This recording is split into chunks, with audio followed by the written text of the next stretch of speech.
An autopsy report shows a Moriarty woman was beaten and strangled. Her boyfriend was initially arrested for her murder, but then released. Now, 4 months later, he's still free. So what is taking so long to close this case?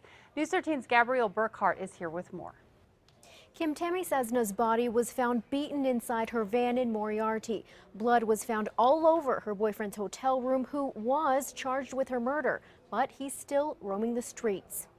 Cause of death, homicidal violence, including blunt injuries and probable strangulation. Bruises from head to toe. Tammy Cessna's autopsy results confirm she was brutally murdered back in January. Well, I haven't actually got a chance to read through all the details yet. I kind of wanted to be with a family member. I don't want to be by myself when I read it. Mark Chavez, the man initially charged with Cessna's death, still walks free. Cessna's body was found inside her van under piles of clothes. Moriarty police impounded the van as evidence when she was reported missing and didn't find her body until they searched the van days later. Cessna's boyfriend Chavez lived and worked at the Super 8 motel where her van was parked. Investigators found a bloody scene in Chavez's motel room. Bloody gloves, clothes, blankets, rope, and a butane torch. Even so, murder charges against Chavez were dropped pending further investigation. The bloody motel room, body in the van, and now the autopsy report apparently still isn't enough to arrest Chavez. First it was,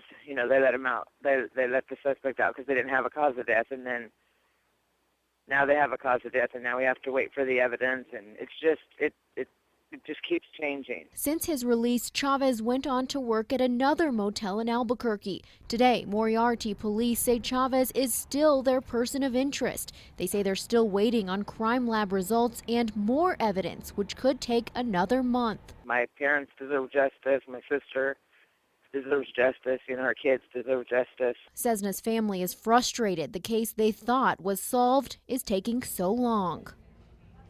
According to police, Chavez has a history of domestic violence and he'd beaten Cessna in the past. Police say the DA's office is reviewing the autopsy report. The DA hasn't returned our phone calls. Back to you. Okay, thanks, Gabrielle. Now, police would not talk to us on camera about the case, but they say they do know where Chavez is.